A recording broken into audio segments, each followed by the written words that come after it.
Welcome in, everyone, to episode number 16 of the Motorsports Almanac podcast. Man, we've got two very, very special guests with us tonight. Mr. Derek Ward, your 2024 World Series of Pro Mod champion, and the 2023 World Series of Pro Mod champ, Spencer Hyde. You guys, thank you so much for taking time to join us. I know you guys are probably drained. No problem, man. Yeah, no problem. Thanks for having us. Yep. Joined as always by Wyatt and Charles. Fellas, what's up? Another day in paradise. Spring break in T-minus 2 days. Awesome. You young kids, enjoy it while you can. I don't know what that's like anymore. Spring break thing. It's No, 20 years in the rearview mirror. It's a break from school, not a break from work. So yeah, that's true. Yeah. Wow, what a week for you guys down there in Bradenton Sports Park, right? Where do you guys want to start? Kind of tell us what the vibe was, how y'all's weekends went. Whoever wants to start. Doesn't matter. Go ahead, Spencer. All right. Yeah, it was a great weekend. The weather wasn't looking good in the forecast, and it ended up being awesome all weekend. We just got a little bit of rain on Saturday night through the night, so we ended up getting an extra qualifier in. We got 5 instead of 4 because they bumped the schedule up to 3 qualifiers on Friday because they're expecting weather all day Saturday. Like I said, it never showed up, so we got an extra qualifier in, made the field even faster than definitely than I was expecting. I thought it would be a little bit slower than last year, and it ended up being a couple numbers quicker. So we had 32 cars from 359 to 366, which was pretty badass. We qualified well. We qualified 6th. Kind of swung for it Saturday night. Mark was trying to go 359, go to the top, and it just didn't take it. We gambled and it didn't work. But with the chip draw, it doesn't really matter where you qualify. So we were already deep in and just thought we'd swing for one. Anyways, Sunday came around. We made 2 good runs and eliminations. I got a bad draw. Second round against Jim Halsey. He went 365 in the heat of the day, and we had nothing for that. Those nitrous cars are a couple 100 pounds lighter than us, and we're trying to put 110 grains of water in through our motor. He's making his own air, so we had nothing to hang with that. And that was the end of our weekend, but I was very happy to see Derek go through, and not that I was wishing against Jim Halsey, but Derek's my kind of guy. He's a small team and just a blue collar construction guy that likes to go drag racing, and that was pretty cool to see him win. Thanks. no, that's kind of cool. You guys are both kind of like what you said, small team, but you both do construction. It's kind of how it's played in both years of the races return. That's been 2 winners of that sort. Yeah, that's pretty cool. Yeah, and Courtney kind of said that in Winter Circle interview with Derek. She said, it's not Jim Halsey's that win this race, and nothing against Jim Halsey. It's just it seems to be small, gritty teams that win, and it was even like that in the 3 previous years it was in Denver. So it's kind of cool. It seems to bring out different winners at these events than you see typically at PDRA or Northeast Outlaw or whatever, which is kind of cool. So also I want to note how cool it was. I don't know if everybody knows, but in the semifinal round, Halsey, he wrecked an engine and they had to put 8 new pistons in it. And Derek was kind enough to give him some extra time on that. And then they rolled up for the final, and Derek's car wouldn't start. And Halsey let him go back to the pits and change the starter, which doesn't typically happen in drag racing. No. So it was that was very cool to see some sportsmanship there. Ended up biting Jim in the ass a little bit, but that's something I don't think you see in many motorsports. That kind of sportsmanship, everybody everybody wants to see each other do well, which is pretty cool. So I think it's a good thing I was trying to start my car before him. yeah, no kidding. Yeah. No, but it all worked out. Like I said, Gavin came to my trailer and said, "Are you ready to go for the finals?" And I was like, "I'm ready." But he's like, "Well, Halsey needs some time." And I was like, "I'm not racing without him." So it all worked out. He gave me time. I gave him some time. So we had a killer car though all weekend. Testing didn't do too well. We wrecked the engine Thursday on T2, so we changed the engine, and we're struggling a little bit. Went up there twice, didn't have the oil pressure. Come to find out, it was bad sensor, and the back shock sensor went bad, so it killed all my sensors in the fuel tank. Ooh. But I ended up putting a mechanical gauge on there, so I just knew I had oil pressure, so didn't want to wreck another engine. But it worked out. Like I said, we had a great car, and John was helping me tune this weekend. He did a hell of a job, him and Evan, and we came out on top.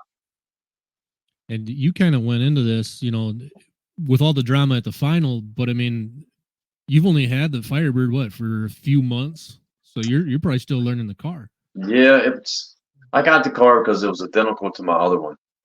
Okay. I switched everything over from that one, literally the wire and everything, and went to Orlando, which was, I think, the first weekend in November. And the first pass, it went straight down the track. I mean, went 62 on the first lick. So it's a good car. It's great. So I actually think it works better than my Camaro, even though they're the same. So they always say about, you can same batch of pipe and do 2 back-to-back chassis identical on the same chassis plate, same jig, and one will be better than the other. Yeah. Yep. Well, we were down there. It was the 14th and 15th of February testing. And the 15th, we actually cracked the frame, ripped the 4-link bracket out of it. So we packed up. We were supposed to leave it there and fly home and fly back for the World Series, but we ended up having to drive home to Maryland, take the car all apart, and then I had to drive it to Buffalo so Jim Salemi could weld it and fix it and do everything that he had to do, so make sure the car was right. Meanwhile, I had to work in between all this and then drive back up there Saturday before we went to Florida, put it together that Sunday, and left Sunday night to go to Bradenton to race. Is what cracked in your frame similar to, was it Adam Flamholk who cracked one as well? I'm not sure, but I know mine got to rip the it did. passenger side 4-link bracket right out of it. It must have been cracked and I didn't catch it before we were testing, and it shook the tire real hard and it just broke. Yeah, that's the stuff that people don't hear about or see, is all the stuff that happens behind the scenes to get these things ready to go. Like I'm the same as you. Like, this is a hobby for me. I do this after working on weekends, and Yep.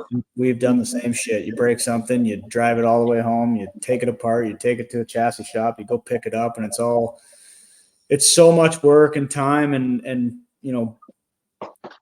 getting other people to help you on their off time. And when something like that happens and you go out and win, it just makes it all worth it. And exactly. That's what people told me this weekend. They're like, "Man, you got a big team this weekend." I said, "They're all friends and family. I mean, it looks like we got a big team, but we're just having fun." Yeah, that's a pretty cool deal. We're very much the same, so I can relate. And like I said, I was really happy to see you win that deal, and I think it's pretty awesome.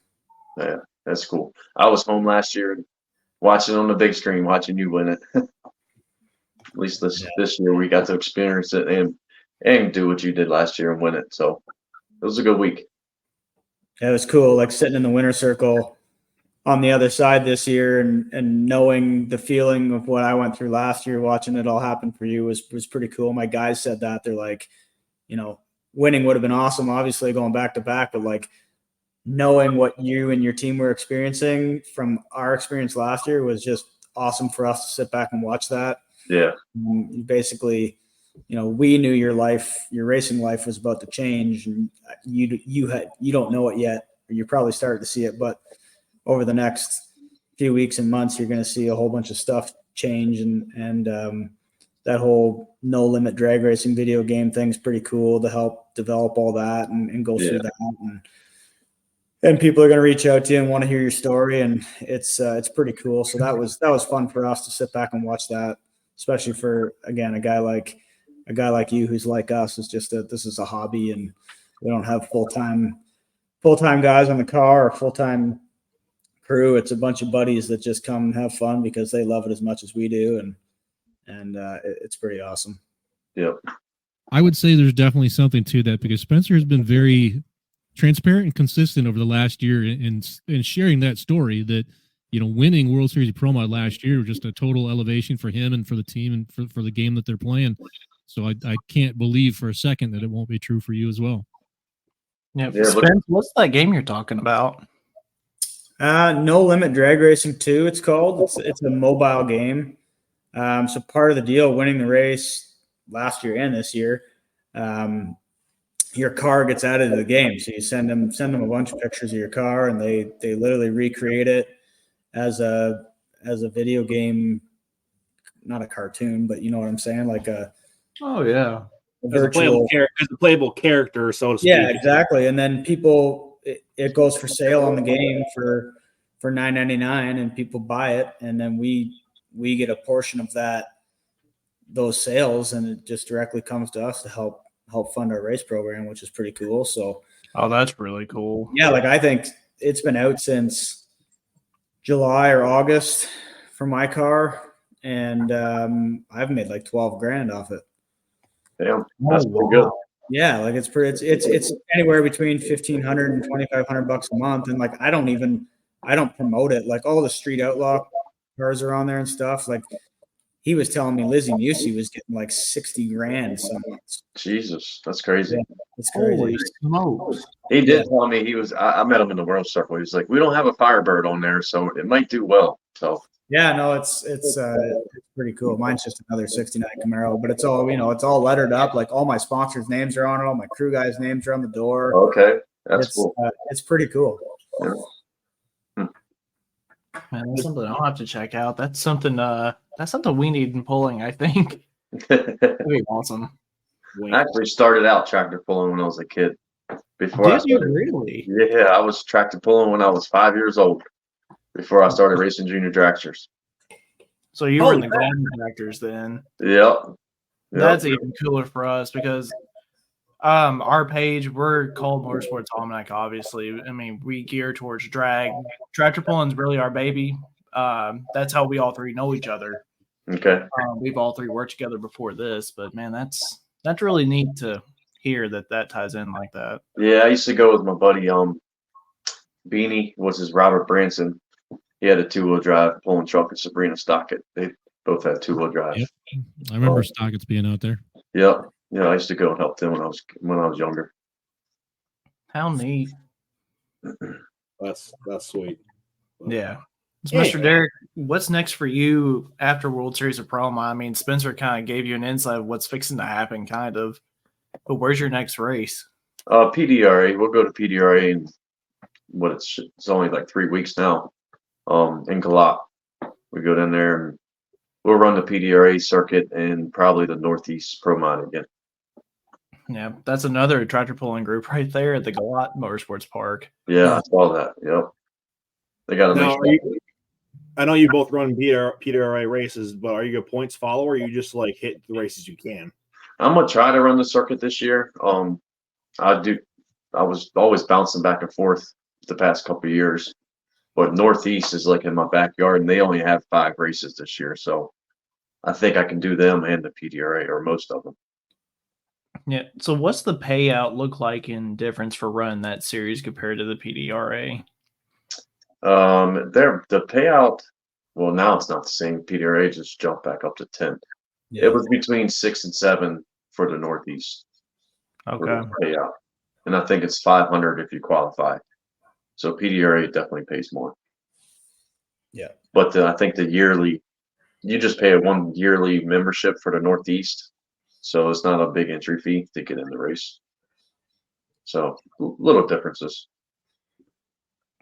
Now, when it comes to rules packages between PDRA and the Northeast circuit that you ran, is there anything different? Or you have to change a couple things No, they're about the same. Last year, I think it was 10 pounds difference for my combination. So I pretty much just left it for one. One was 26.85, and I just left it there for both of them.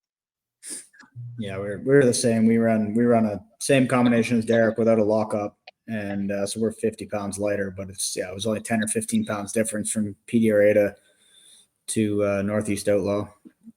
Yep. So how do they weigh you guys at the drag strips? Like I've never been to a drag race, so I mean I don't know how it works. Just after the run, there's a plate. You run the car over, and driver in the car gotta be over a minimum weight. So, this past weekend we were 25.75. We ran a lower overdrive combination, so we were allowed to take some weight out. With a 3-speed non-lockup. Derek runs a higher overdrive combination with a 5-speed and a lockup, so he was significantly heavier. You were probably 27.50, 27.50. Yep. Yeah, You were 25.75. That's what. Yeah, so you were 175 pounds heavier than me. Damn. But you probably had 350 or 400 more horsepower too. Yeah. What you run, 75 over? Yeah, we ran 75 over. We did that last year, and honestly, my car is a light built car. So for me to race at PDRA weight at 26.25 or 26.15 or whatever it is now, we got like 180 pounds in there. So for me to get to 26.75, I'd be up well over 250 pounds of lead, and I don't have anywhere to put that. And the car is not built heavy enough to take that much weight. So we decided to knock the overdrive down. We did that last year and we won with it. So okay. But anyways, we did it this year, and we got a better race car this year. We front half the car halfway through last year and put the long travel front struts on, and the car works better. So we ran pretty good. Mark's got some really good knowledge with the NHRA stuff at low overdrive with a screw blower too. So what is their rules for the overdrive? Is it 75 or less? No, they're down to 60. 60. Yeah, like it's crazy how fast they're running at 60 over at 2,640 pounds. Like, yeah, that's crazy. Mid 70s to the 8th, yeah. which is insane. So, I mean, a couple of years ago, it was 75 over when they first brought the screw combo out. We seen Stevie going out there going 257, 258 through the quarter mile. Like, now if they were doing that, if they're still picking away at that 75 over combo, they'd probably be running 265. Like, yeah, NHRA thinks that's too fast. Yeah, and it probably is for that heavy car. It is. It's hard with suspension. It's hard to stop it. So they're constantly manipulating those weights and stuff to get and overdrives and turbo sizes and wastegate pressure to constantly inflex. Right now, it seems like if you just look at World Series of Pro Mod and how that event went down, Roots cars are nowhere.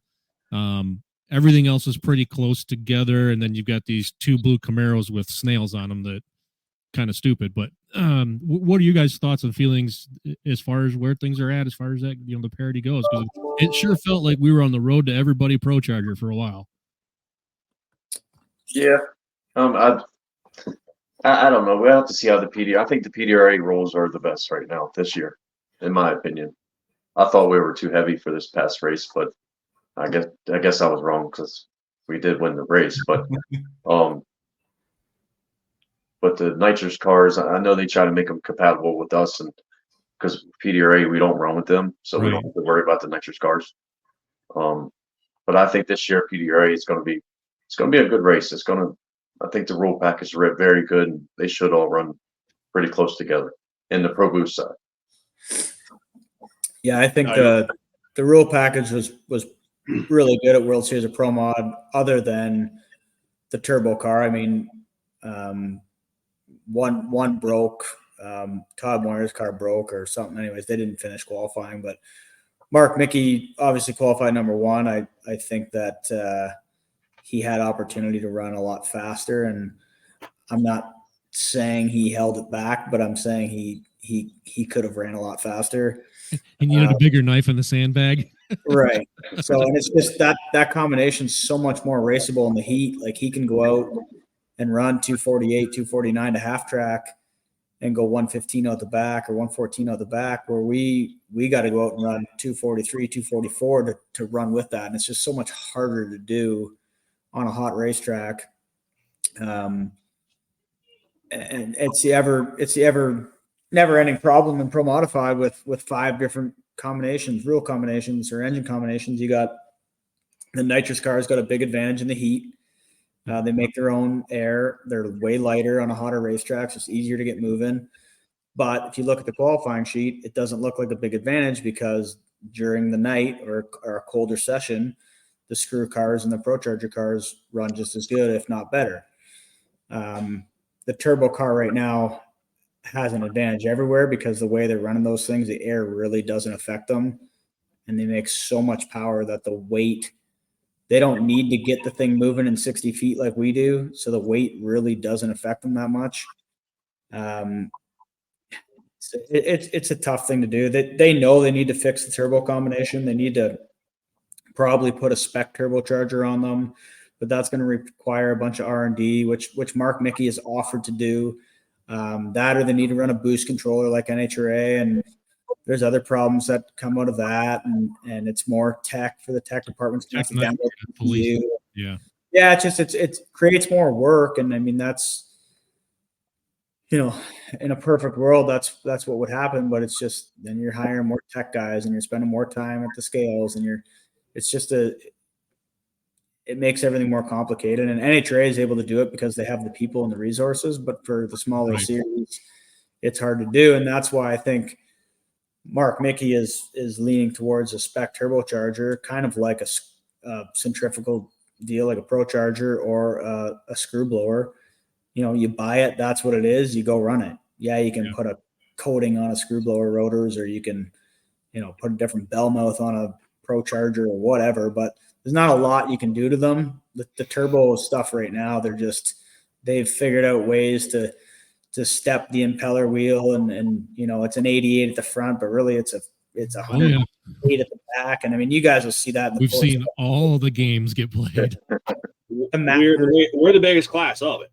Yeah, right. A lot on a turbo used to be 180 to 100,000 wide. Now they're 250, and they've got a bunch of slots cut around them to let air in, and it's getting in behind, and it's gotten stupid. And you've seen that with Carl Stevens and Todd Moyer running what they did in outlaw trim with that Camaro. Like they went 514 at, you know, it only went 270 something, but it should have went, you know, he lifted at 1,100 feet. It probably should have went 290. Like there's nobody else who can run with that. It saved all us screw blower guys a lot of money because none of us are going to try that now. No, not at all. I find it really interesting that they fight the same thing we kind of fight in the pulling world. I mean, the class that I can immediately relate for you guys as far as the blowers go is the modified and unlimited class. And as far as the different engine combinations go, because they really have the turbines and the Allisons to where they're pretty restricted as to what they could do. But over in Europe, they've got the rules set up just right enough to where all the engine combos can compete over there. Yeah. You can run roots and screw blowers, any type of overdrive. It doesn't affect them as much, but everything else is restricted. So it's where can they bring in more rule packages where parity is more obvious, where you can have different combinations competitive. Right. But it's going to go to the same, you know, in the pulling side, we got the same resources that like a PDRA does. We just, there isn't the people. No, and like Derek said, the PDRA rule package is really good right now. I think it's the closest out of all of them, and that's probably because the nitrous cars have their own class, and we don't have to worry about them being competitive. So, like during the summertime, you know, in the middle months of the year, the nitrous cars will often outrun, or the numbers will look better on the qualifying sheet than the Pro Boost side. But you get into the spring and fall races, and the Pro Boost cars outrun the nitrous cars by 400, 500, 600s, and that's where it makes it tough at a race like this, where you're trying to get everybody in, and you're trying to make the qualifying sheet look right. But when it comes to race day on Sunday, you know, a nitrous car has got a clear advantage because they're lighter and they make their own air. So and I'm not making excuses why I lost second round to Jim Halsey. He's a badass racer who's won 5 world championships, but we simply couldn't run 365 out there in the heat. It just wasn't going to happen. Whereas, Jim went 65 and Butner went 66, the other nitrous car. So, but at nighttime, we should have ran right with them or outran them. But it's tough. And that's where pro modified and your pulling stuff is tough to make parity at every race you go to or every, you can't eliminate every circumstance or every track condition or weather condition. So it's just part of it. Yeah, I mean, Pro Mod's so crazy right now. I mean, look at the field we just had. It's just 66 cars that close together. It's Right. incredible. And that's what I mean. You can't argue with John Sears or anybody saying that the rules are wrong because you got 66 cars, you got 32 cars within 600ths of a second. Like, how do you argue with that? Something's wrong? It's not. And they know the turbo thing. They know about it. I talked to them in depth about it before the race. And there's just nothing that they can really do about it right now until someone spends the time and R&Ds some stuff. And, I think Mark Mickey's an honest enough guy, and he loves the sport in a way that he'll do that the right way. He also has a lot of customers with other combinations that he wants to see do well because he wants to keep buying his stuff. So he's definitely the right guy to help fix that combination. So I'm confident that they'll figure it out here in the next 6-8 months. Oh yeah. Got a couple of questions in from our viewers. Mr.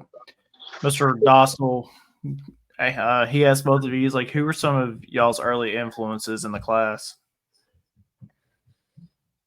Well, I grew up in Canada watching, so actually the car that Derek has now, I believe, is the ex Mike Stewicki car. Right? I don't think Derek's frozen. Yeah, I think he is. He's locked up. Okay, so the car that Derek runs right now was a car built by G-Force, Jim Salemi, and it was ran by Mike Stewicki, who builds Derek's engines. And he used to run up here in Canada in a series called the PMRA. And back in like 2009, 2010, they started really doing well with the screw blower stuff, and they ran, we were still running quarter mile back then. They ran 572 at 255 and set the world record. Actually, they were one off the world record, one thou off. I think Scotty Cannon went 72 with a 4 or with a 3, and these guys went 72 with a 4. And but like 255 miles an hour 15 years ago, which was huge. So anyways, that was the guy that I kind of followed through. And but I was a big fan of guys like Jim Halsey and Carl Spearing and Mike Janis, and there's Ricky Smith and Todd Tutterow. Those were all guys that I followed when I was younger that inspired me to get into pro modified. Yeah. I think the internet issues are real. Maybe.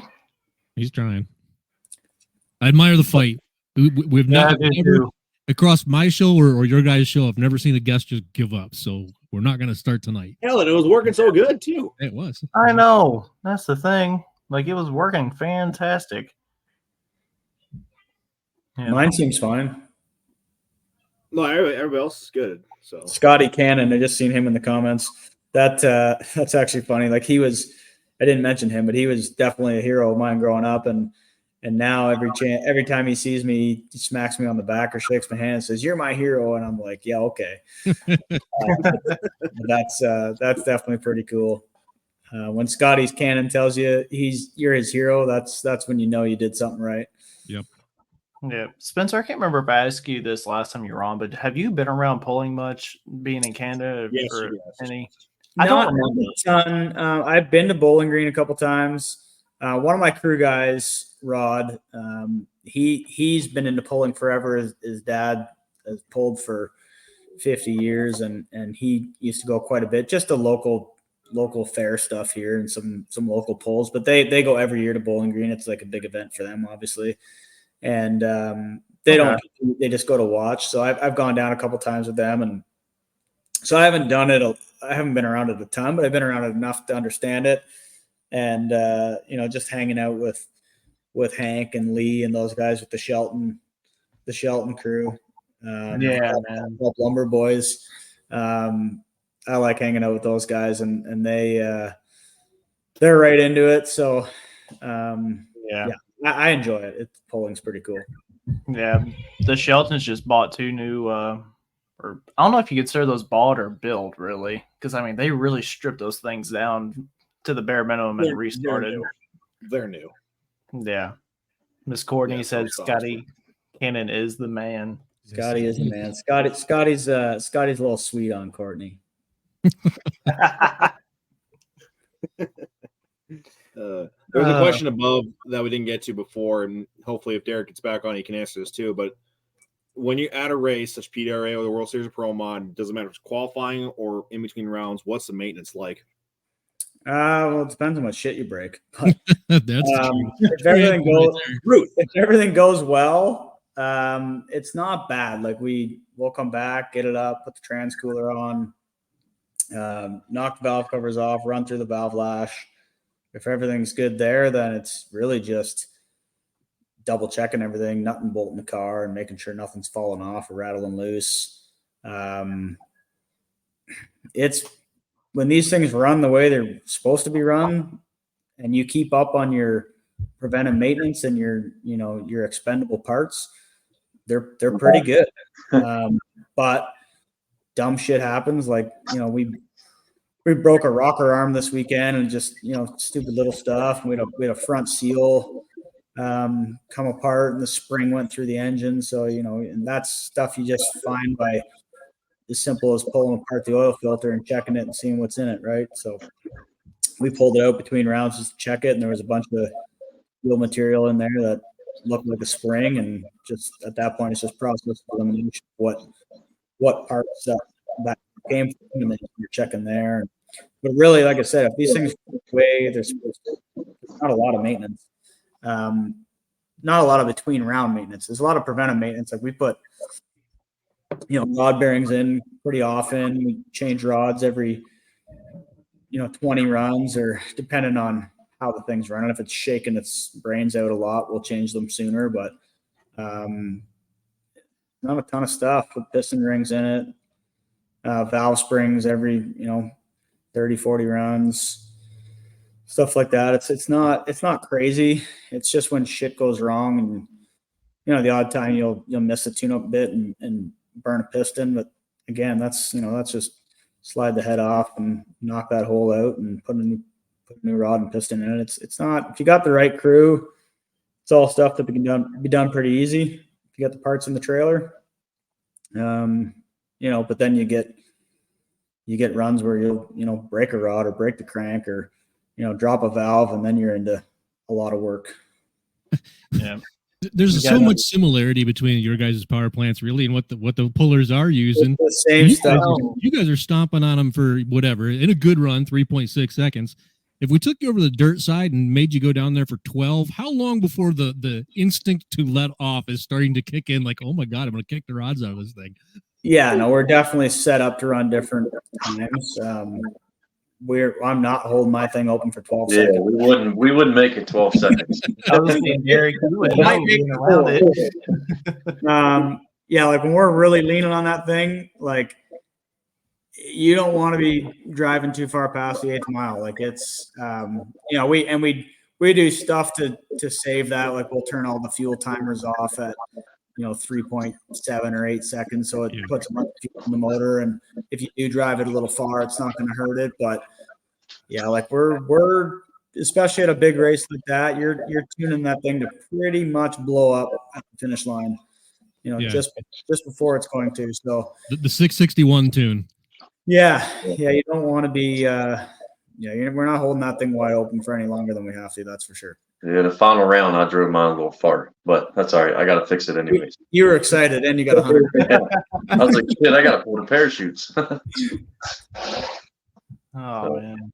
Well, Derek, these guys were asking me earlier about who some the guys I was watching when I was growing up or who inspired me to run the class. And I said, Mike Stewicki. And I said, that's the car you have now is the car that Mike went really fast with in 2010. I think it was up here in Canada. They missed Scotty Cannon's world record by 1 thou. Yeah. So that's crazy how old that car is, and it works. I mean, I had some trouble with it a couple weeks ago, but we updated it while I was up there, so it's a great car. Yeah, no, G-Force builds a really good car, and my car is old too. Like it's a 2014. It's 10 years old. Yeah, mine's 05, so got you beat a little bit. Yeah. But it works. Like I said, it really doesn't have a lot of runs on it for how old it is, anyways. Because Mike ran it for a while, and then a guy that bought it from Mike, he ran it for 2 race seasons, and he actually had to front clip it because he clipped the wall, and then it's set for 8 or 9 years. Yeah. So, like I said, it's definitely a good car. Yeah. But I heard you were talking about like who got you into it. I remember I was a kid. Like I said, I grew up in Budds Creek racing, and always watched like Tommy Gray, Scotty Cannon, and them used to come there. And when I was a kid, I was like, I'll always want to drive a pro mod when I grow up. And my dream finally came true. And that's really, really cool. Got another question from another one of our viewers, one of our good friends, actually, Big Rye. His birthday was yesterday. How bad is it with you guys when you break a crank when it comes to sourcing new ones, long wait times, buy them in bulk? What do you guys do there? Try to buy them in bulk, but I mean, I get it through John Resolution Racing, so he buys them in bulk, but they take 8 to 9 months to get. So you got to try to order them before you need them. If not, you'll be in trouble. Yeah, we like to always have one sitting at the shop, and then I keep anything that I'll take a crank out after 70 or 80 runs and just set it aside. And as long as it mag's good and there's no cracks in it, I'll keep that as kind of like an emergency spare. But we like to always have one in the shop because, like Derek said, they're 36, 40 weeks to get. Don't matter who you go with. So it'll make you stop racing quick because you can't get parts, which it never used to be like that. But that's the world we live in today. So yeah, that's how it is for us too. I mean, we struggle getting parts. I still know guys are waiting on parts from COVID year to come back. Yeah. It's crazy. Yeah. Cody Vanderholm asked a question too. He said, "What's your thoughts about cars running on compressed air like Mike Griffin's Camaro?" We kind of dove into that already, didn't we? On compressed air? Compressed air. What are you talking about? Like nitrous? No, it's that Sportsman car. They literally once the tree falls, the throttle butterfly closes, and it's just compressed air being crammed into a naturally aspirated. I think it's a big black Chevy. Never seen it. Never seen it. Never heard nothing about it. There's a tech thing that Joe Castello did on the NHRA page. They take you through the car and what the technology is. Okay, it's kind of neat. It's different. I'll have to look it up. Yeah, I'm still old. I like the noise and I like the blowers. Me too. Can't argue with that. No, you can't. Charles, the question I had for you though, now we were talking about the overdrive for the screws. I any idea what the overdrive is looking like in our unlimited class? I forget what the percentage was. The threshold was determined on a recommendation. I think that came from PSI themselves. They don't want the charger to spin beyond either 20 or 22,000 RPM. So whatever kept it under that, you could do. Yeah. So we run our Outlaw guys run them at 127 over. I know from Mark Savage, some of the sand guys over in Qatar and Bahrain, they run it at like 150 over. It's getting up there. So you're spinning the motor at 10,000 at 150 over. That's 20, I guess 15,000, right? No, 25,000. It's 100 over be 20,000. So that makes sense. If it's a 22,000 RPM, that'd be 120 over at 10,000 engine RPM. Yeah, which we're not quite clear on that hard. I think unless your name's Adam Bauer, you're not really going much above 9 in the sled pulling mode. Yeah. Adam likes to turn it up just as tight as it'll go. Yep. And you can hear it every run when that unlimited comes off the line. Everybody knows. The whole county knows. you kind of do that number. You're like, oof. Yeah. Yeah. And then you got How does CJ has a two. How does y'all's rules work? Can you run like lower overdrive like we do and don't have to weigh as much, or that doesn't involve in the No, poll? because actually in our world, you want to be as heavy as you possibly can. You want to want add weight, weight. not deal. Yeah, I guess it's different. Yeah. Yeah. Weight limit instead of a weight minimum. So you want more weight? Okay, More weight. for Yeah, you traction. want more weight. Mm-hmm. Gotcha. So is it the opposite then? Can you run less overdrive and add more weight? Nope. No. Just, for everybody, regardless of power adder or whatever your combo is, you know, I'll use the unlimited as an example. They're what, 7,800 pounds? 8,000. Oh, up to 8,000. Okay, 8,000 pounds. There's a tire size limit. There's a max length limit, and the usual safety stuff. And then after that, whatever you can dream up, go ahead and do it. Gotcha. They got a hitch height on them too, right? Hitch height, Yeah, yeah, they do. hitch height's back. 20 inches high, 18 inches back from axle center line. But yeah, then after that, the rule book gets real thin for that class. Yeah, it is. But it makes it so fun to watch. They're at a point, really, we've seen kind of a regression with them where for the weight that they can be, 4 screw motors on it actually overpowers the tractor. It's at the point now where the technology has gotten there that it's too much. And we're seeing guys be successful by just going back to 3 engines and keeping actually hooked into the track rather than just going out there with 4 or 5 and blowing the tires off. That's Those crazy. guys that run the multi-engine deals, and you see one just got all the holes are dead in it, and they just hold it wide open. It makes me cringe. Yeah. Yeah, can you imagine blowing up all 4 of them with one? Oh man, Doing one. Man. it was a few years ago in Bowling Green. One of them multi-engine deals, all the motors fell off it. And I'm just Chris like, Wall yard sailed the whole tractor. Yeah, you they just pick them up Yep. with a skid steer and Yep. put them in the back of a pickup truck. I'm like, oh, Oh man. You were there for that year, There's then. a reason.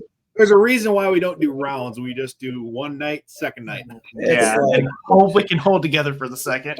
I just feel bad for the poor son of a bitch that's got to lash the valves on it. Yeah.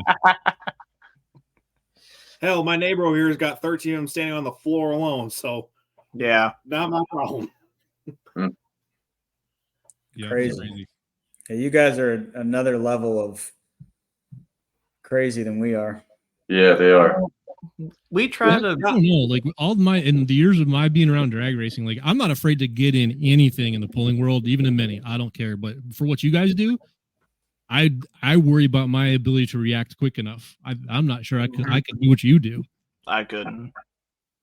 Yeah, that's definitely there's, not to be rude, there's lots of guys that drive these things that probably shouldn't, that Yep. can't react quick enough, but you can quickly pick out the guys that can and the guys that are, real drivers, and it's definitely part of it is being ahead of the car. Like, these things do react fast, and you got to be ready when it happens. We're definitely moving a little quicker than you guys are, but at the same time, you're hooked to a sled. You're going a lot longer and further, and you got the wheels in the air the whole time. And there's, I'm sure there's other elements to that, Derek and I would be.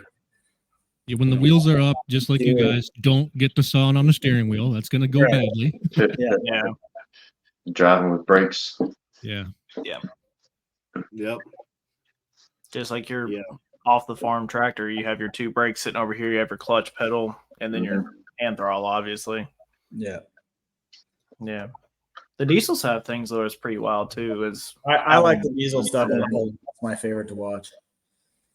Yeah. The pro stock diesel is pretty awesome. Yeah. I don't even know what they're up to on the turbo size in that class now. My brother's been out of it for a couple of years. Not the pros. At this point. Yeah. They have a limit on which size exhauster intake. Well, the exhaust is limited to a 6.0 inch, but I'm hearing compressor wheels are 6.4, whatever that translates to in millimeters. All of them. I know of one that was a 6.5 at Louisville. So Okay, I knew they were coming.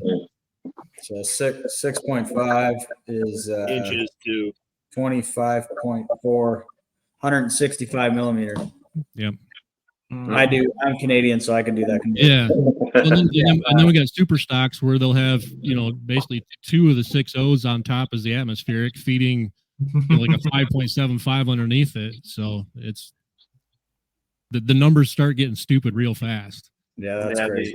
the boost numbers that you can see on a diesel super are they're interesting, to say the least. Yeah, what is okay? This is right for both supercharger and turbocharger combinations of Pro Mod. What are boost pressures looking like? This is just curiosity. A good screw blower, 45 pounds, going down the track. So it depends what overdrive you're running. Like we were at 75 over this weekend. It only makes 40 pounds in high gear, whereas at 92 over will make 45, 46. The guys that are running them at 127 over in Outlaw, they'll make 60 pounds. The turbocharger stuff, I've heard some pretty crazy numbers. The guys with 88 millimeters making like 73, 74 pounds boost. And that's where like we just can't compete with that. They're making 2,000 more horsepower than we are in a car that weighs only 100 pounds more or 50 pounds more. In Derek's case, the same weight. Yeah, so it's insane what the turbo guys are putting out. But yeah, anywhere from, depending on our stuff, like I said, the lower overdrive combination, 40 pounds, the higher overdrive is 45, 46. So nothing crazy, nothing like the diesel guys are making. Yeah.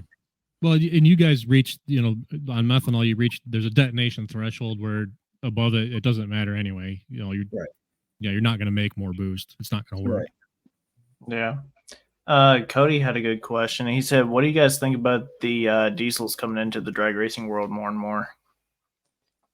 I think it's pretty cool. I mean, Maddie was running a top dragster there at World Series this weekend, and I actually didn't watch it run at all, but she's ran pretty good with that thing. That's a tough combination to make work because first of all, they're heavy and they make so much torque. And in our sport, torque's not good. We want horsepower and not as much torque. That's why you see the nitrous cars sometimes struggle to get down because they make so much torque down low that it's hard to keep it from knocking the tire off. But some of them guys got them working pretty good. They're getting better. And the torque thing is exactly what you're making it out to be. We're kind of in the diesel world where I feel like we're in a lot of respects in terms of engine management capability, we're like 15 to 18 years behind what you guys have been doing the whole time. And when we first finally got to see a few pro mods out with diesels that had standalone, they're putting turbo 400s in and trying to make those work. And we finally have a car out there now that does have a Liberty 5-speed in it. And one of the reasons they wanted to go to that is just to try to keep the engine RPMs up and where it's not making the torque number. It's not ever getting pulled down. You just keep shifting gear. Yeah, I know. Like Mark Savage, my crew chief, he helped out. Forget who he is. He's got a blue, might be a Corvette. Like it's a pro mod. Johnny Gilbert. Yeah. He helped him out for a race or two, and he said he's like, man, if I worked on that thing for a while, like I think we could go pretty fast with it. I think they might have went like 394 or. Johnny hasn't been well. Maybe he hasn't testing. Maybe it was like 403. It was right around 40. Yep, he's down 4.0s. Yep. Yeah, it was like it was pretty fast, but Mark said he's like it's definitely there. Like the potential's there. It's just it's so much different than how we run our stuff, and just the weights and everything. Trying to get the chassis to work, but he said if I worked on that thing for a while, I think it could run pretty damn good. Yeah, I think we just need to get more of them and more runs on them. I would say there's at the top level of at least the diesel pro mod world, there's maybe 5 or 6 cars sharing data, but that's 5 or 6 for a screwbone combination. Just this past weekend, there was 20. So I mean, it's just the numbers, the ability to learn and getting the reps. But for sure, and you get teams out there like the Pro Line team, and they got 7-8 cars there, and Petty's looking at all of them and helping all the other guys out, and it's amazing that they all do as they do, but it's not that shocking because they're all sharing data. Whereas you got guys like me and Derek, where we got 1 car, or in Derek's case maybe 2 cars that John's working on, but it's definitely an advantage when you're sharing data, and Sure. you got someone as good as Steve Petty over there. But I can't complain. Mark's done very well with my car, and we don't necessarily share data with anybody, but he just makes so many runs in a year on other cars that he's pretty damn good at what he's very good with the chassis, which is more important than the engine tuning. We all can make big power. It's getting it to the racetrack and applying it. Really. Yeah, there's monkeys with keyboards that can make horsepower. It's just knowing how to dial it back and hook it in. Yeah, that's the measure of somebody who's actually good at it. And like this past weekend, that racetrack we were on, it was tricky. It was very tricky. Yeah. Bradenton used to be, well, it depends. When they got the small tires, you got all the glue on the track. You can throw anything you want at it. But when you don't, it gets tricky up there on the start line. Yeah, it's like that racetrack when it gets to 110 degrees, it's like 130 degree racetrack anywhere else we run. Yes. Interesting. Yep.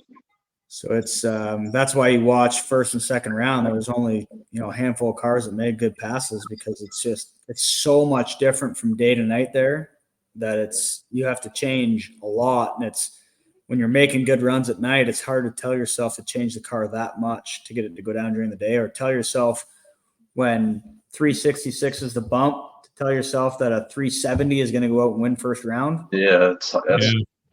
It's hard to wrap your head around that, but if you don't make the trip, your chances of winning are very little. But like we went out and ran 369 in round 1 and 2, and that's what we were trying to do. Like Mark's like, I'm going to try and go high 68 or low 69. We went 69.1 and 69.4. We were a little bit behind on the second round. It probably could have went a mid to high 68, but it still wasn't going to get Jim 65. But like if you would have run 368 or 9 at night down there, you'd be kicking yourself in the ass going like, qualified. You missed it completely. You would have qualified 40th. Yeah, exactly. So, Literally. Yeah. So it was kind of fun to watch, like final qualifying round. The guy go down through there and he pick up 3,000s and move up 3 spots. It's like, right. Oh, it's crazy. I mean, I did it last year. I qualified last year. I went in Q3. I ran 368 with a 7. I was bumped. By the time I ran Q4, I was at like 38th spot. I went 368 with a 2, 368 with a 2. So 6 thou quicker, and I picked up 6 spots. I went from 38th to 32nd and got in. That's crazy. It was insane, like how tight it is. Like it's tighter than NHRA Pro Stock, which is. Oh yeah, we're qualifying mile per hour now. It's not exactly. I Jason Scruggs and I were separated between 6th and 7th on mile per hour. We ran exactly the same. Yep. I think that was Q4 or Q3. I ended up outrunning him a little bit in Q4, but it was we were dead on to the thou, and I went like 208.27 to his 208.10. Yeah, that's crazy. Yeah, we have another question here from Miss Emily Lee. Derek, what was going through your mind during that final round, and how'd you keep focused? When it started, I pulled up there and hit the button, and I heard that noise. I was like, "Oh, this is not going to be good." But like I said, we pushed it back. Halsey gave us the time, and I was a little anxious to get it done, but Evan had it under control, Evan and Jim, and then I ended up putting it on the car itself. Once we got the old one off, we had to switch the plate on there, on the starter itself, and they got it on the ground and got it up there. I walked up there, and once I get in the car, I think about a lot of stuff when I'm sitting there, but once that car fires up, I'm good to go. Everything goes out of my mind. I just focus on what I need to do. Heck, at that point, there's almost no time to think of when you're kind of, in a sense, scrambling. Yeah, yep. I don't know. I like to work on my car, so I do a lot of stuff on my car. So having other people work on it, I was like, but Evan and them, they know what they're doing. They're great people. They took care of it, and we got up there and made the lap. Yeah, I can't imagine what that was like sitting on that line, though, because I know how I get whenever I'm in the driver's seat, and it doesn't matter which pull it is. Every time I get that same feeling in my gut, like, did I do everything right? Is everything ready to go? I can't imagine what that felt like, especially running for the cash that you guys were running for that night. Yeah. Yeah, and like I said, it was good. I went after we got it fixed the second time. We were up there to start, and I was looking, and all I saw this crowd of people just steady walking. I was like, "Damn, where do all these people come from?" But like I said, once we started, that stuff goes right out of my head. I just look at the track and the tree, and Yeah. it was a good race. I mean, truthfully, I really didn't see him once we took off because he was a little behind on the tree, and then he shook the tire. So Yeah. When did that's it what happen for you that you had won it? once my light come on, I'm looking at the scoreboard, and I was like, "Shit, I need to lift and hit the parachutes." This ain't no quarter mile. No, but Good, that watermelon patch, whatever's off in the track starts getting bigger and bigger. yeah, yeah. Man. I wanted to ask the question earlier, and you guys kind of hinted at it before. And the race came back last year. It was the first year since 2019, correct? Or 2020? 19. 19. What?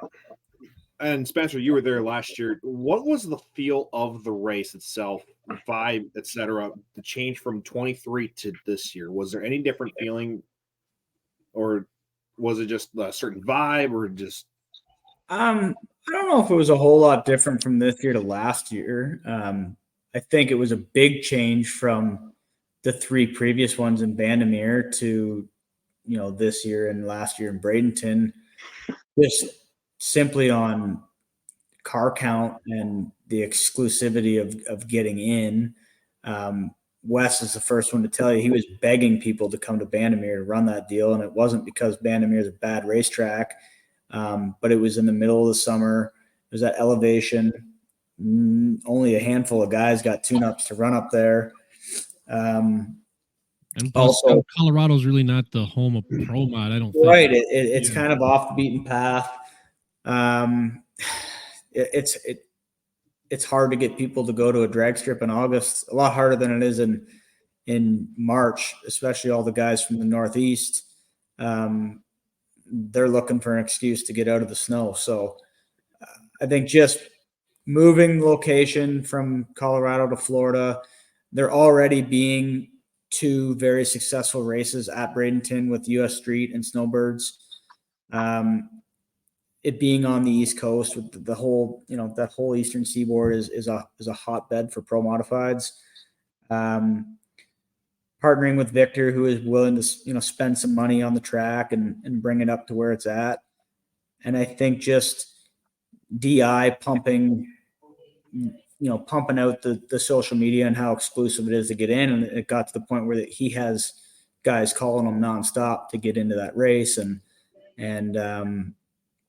last year Flo did it and they did a great job. Like it was all over social media, and the broadcast was good. The live stream was good. This year they had some issues with the trailer, and they took a lot of heat over it. And NC Pro Model jumped literally. Yeah. Again, nobody's fault. It was no, it's not. Some shitty things that happened in the trailer that was Courtney's getting mad at me for talking about it. And she made a call, and she thought she was going to get in a bunch of shit over it because, Flo pays to stream that race and pays for exclusive rights. And she basically told Jay Warren from NC Pro Modder to go live. And, she called one of her bosses and like, hey, this is what I'm doing. Like, I don't know if it's the right call, but if I lose my job over it, I think it's the right thing to do for the drag racing community, not maybe Flo itself, but this needs to be done. They're holding up the race for it, yada, yada, yada. And anyways, they backed her up and they said, she made the right call, but that was quite a weird moment.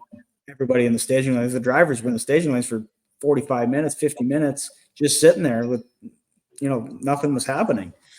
So that was some excitement, but I don't know if there was a whole lot difference between this year and last year, other than there were some different names in the field. There was a few guys that weren't back, and a few new guys.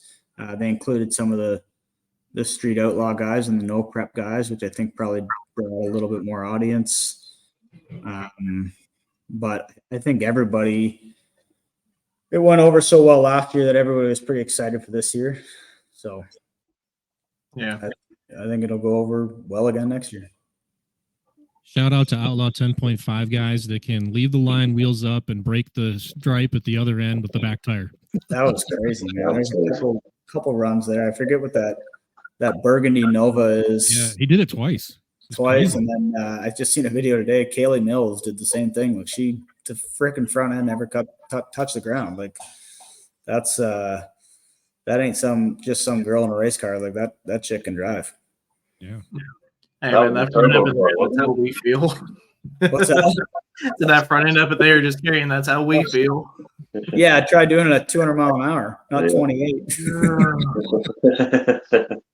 Yeah, 200 is a little more sketchy. Like, well, I don't know if I'm going to hit the wall or go to the middle lane. Yeah. Man. It's all good until you hear the motor go zing. Then you know you are about to feel pain. Yeah. Yep. Mr. Ward, what was your was this your first year down there? Yeah, that was my first year. I can't answer that question. Okay. Well, you've got a good record so far. So far. Yeah. I'd say right now he loves it. It was better than last year. Yeah. So have they already announced the dates for next year? Yes, the first weekend in March again. Yeah. So But we're not racing on Sunday.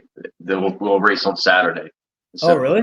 Yes. They moved I it a day didn't up. know Didn't they? What's that? It's I a didn't know Thursday, that. Saturday now, right? Yeah, they want to have eliminations when the fans are there. There's more, of course, there's more fans on Saturday. That makes So sense. we're going to do Thursday through Saturday now, instead of Friday through Sunday. I So like they'll that. have another rivals night, right? I'm pretty sure they will. Yeah, I would think so. Probably. Yeah. Maybe Thursday night this time. Yeah. What are the odds that we see you two guys go down the strip together on rivals night next year? I'll do it. It probably will happen because they. No, I'm sorry. I was Probably you and Halsey, but yeah, but it might because Yeah, maybe. back to back. You know? Oh, I thought Absolutely. you guys got to choose how all that went down. there is. Wes definitely suggests a few that he wants to see. Like he wanted to see Kurt and I from last year. I know he told a few people who he wanted to see run. So it's his show. So we all kind of oblige. But Yep. there is definitely some legitimate call outs though. Yeah. Um, It's all about having fun and yeah, try qualifying and see if you can't beat the guy you want to beat. I want to see you two square off next year. That's my hope. I'm ready for it. I think that'll be fun. Yeah. Two Yep. screw beers at night. Yep, 2 winners of the World Series. Yeah, Qualifying. Make it happen. I'm sure we can make it happen. Oh yeah. They can make it happen in PDRA if it happens. There we go. There we go. Yay. I'm sure we could talk Tyler into that. Yeah, or to make sure we be in the finals at Galop. There you go. That's Spencer, are another you way. going to go lot? Yeah, I'm gonna do Galot in Virginia, and then unfortunately I have conflicts on the two that are close to me, Norwalk and Martin, Michigan. So I won't be at either of those, and then I'll do Bristol, and then the last two at Galot in Virginia. So Yeah. I'm doing I'm five with- of the 8. I'm with this idea with this coordinator. I want to see this happen too. Will it be on Flow again? Yeah, Flo will be there for sure. Yep. Yeah, They do all the PDRA stuff.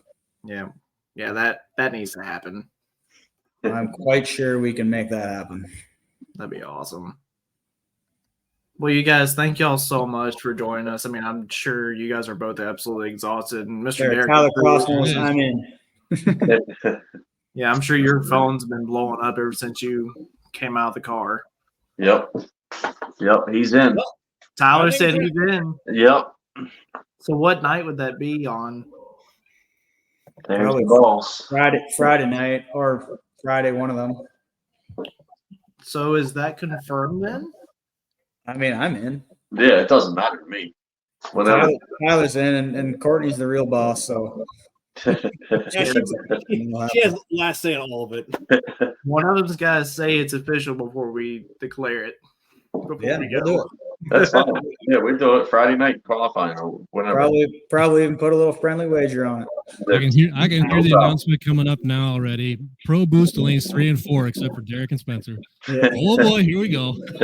Hang on. Friday night, Q3 under the lights, last pair in Pro Boost about the World Series of Pro Mods chance. So right there. There it is. It's a shout out for PDRA too. I don't know if you noticed how many PDRA cars won their respective classes at World Series of Pro Mod, but it was pretty much all of them. Pretty much all of them. PDRA's is one of the nicest and baddest circuits out there, I think. Yeah, Miss Courtney loves that one. Miss Courtney, if he wants to trim that out of a video and send it to you, we will. Just saying. But man, how cool is that gonna be? That'll be fun. We'll Q3 on Friday night at Galot Motorsports Park. The two champs are gonna face off. That's gonna be freaking awesome. Now, all right. Before we end here, I know we got in touch this before the show too. Spencer, your plans for the season. What are both your plans for the season? Because you also got to ride in the Top Fuel, maybe. I don't know how much Top Fuel racing I'm gonna be doing. I had big intentions of doing some this year, and I tried to put some funding together for that. It's way harder than I thought it was going to be. I like the Top Fuel stuff. Don't get me wrong; it's cool, and I love working with the Paytons. They're an awesome team, and I had a great experience in Pomona last year, other than being on fire. But well, that comes with Top Fuel. That just for sure. But I'm kind of focusing on the PDRA stuff this year and doing as many of those as I can. If I can put some funding together to go do a few Top Fuel races, I definitely will get back in it. I do want to, on my bucket list is to drive a pro stock car. I want to try a clutch and row in the gears. So I might have to try and make some licensed runs or something in one of those this year. But yeah, if I can put some funding together, I'll definitely do another Top Fuel race. Yeah. Awesome. Hey, Miss Courtney, for that clip, if you'll just shoot me a message on Facebook, what your email is, because I'm the one who kind of trims all of our stuff together. So I can either get it from Wyatt or you can just send it to me on Facebook. That'd be fine. So, yeah, Tyler said you guys make PRA what it is. Let's blow it up in 2024. Yes, sir. Gosh, I wish PRA is closer. I don't like. Yeah, I need to go to Galot now. I want to see. Yeah, you got to come check it out. If you don't, it doesn't get the fan recognition that it should. PDRA is absolutely, in my mind, one of the best shows going. Like they've got, the fastest cars in every class, 40 plus pro mods at every event, and I mean, let's be real. The Quick 16 and Top Sportsman are all basically pro mod cars. Yep. They got dragsters bracket racing at 370s. Mount Moore Pro Stock, Outlaw 10.5 or Pro Street, they call it. Like it is a badass show. They just need to figure out how to get some fans in the stands, and I don't really think it can be beat. And the competition is absolutely second to none. I mean, I've gone to a dozen PDRA races now over the last couple of years, and I can't crack into the winner's circle there. Like it's tough, and you can run well and just get flat out beat. I love it. It's a challenge, and Tommy and Judy are great people, and they all treat you like family, and everybody hangs out in the pits afterwards. It's not like NHRA where everybody goes back to the hotel, and it's a pretty cool deal. Been fortunate enough to make it to a couple. If you're there as a fan, they don't screw around. I mean, cars are coming at you all the time. And they know how to run a show, like get it through and get it done, and they stay work. Yeah. Wow. Kind of sucks living west of Mississippi. I don't get to see this all the time. Yeah. Yeah. A little bit. Dang it. Do you guys want to hit on anything else before we call it quits? Yeah, just congratulations to Derek again on winning that deal, and that was really cool to see. And thanks sir. Thanks for having us on. Sure. Yeah, I'll see you Friday night at Galot. Sounds good, buddy. Hey, you guys heard it here first. It was made official here on the Motorsports Almanac Friday night, Q3, under the lights, last pair in the Pro Boost belt, the World Series of Pro Mod champions. I cannot wait for this. I love it. Love I it. need y'all got to fly over there and come and watch it in person. There you go. What's the dates for it? April 3rd April to 6th. 7th or something. Or, I yeah. think it's 3rd through the 6th, I think. I'll see what Well, my schedule's doing. Oh, I gotta pretty sure I'm with the Diesels in Orlando, Florida that weekend. Yes, Well, I am. if any of you come, you can hang out with us and, have some food and drinks and whatever. So Yep. you're welcome in our pits. Appreciate that. Thank you. Yeah, we thank you for that. That's awesome. Hopefully we get out there. But y'all, that's going to do it for this edition of the Motorsports Almanac. April 5th through the 6th at the Live Motorsports Park. Let me know, and I'll leave tickets for you guys. Let's go. No excuses now. All right. There you go. Hi. All right, you guys better go do it because I'll be with the Diesels in Florida, so you better do it. Hi. Might need to skip some classes. I might have to take a vacation day or two for that. There you go. Now we're talking. All right, No, I'm but gonna have to see what I can I do. will say thank you guys for responding. I honestly myself, when I reached out to you guys, I couldn't believe when we got both of you on, much less either one of you. It's cool for us, small guys that love to talk about motorsports and do what we do. Talk to you guys that are just stars in what you do right now. It's cool on our part, but thank you again. It's much appreciated. Thanks for having us. Yeah, thank you. We're just you, we're just small guys too. So Yeah. Small guys winning some big races. that's right. All right. Thank you guys. Okay, guys. All right. Thanks. Take care. Y'all have a good night. Take it easy. Congrats, guys. See ya.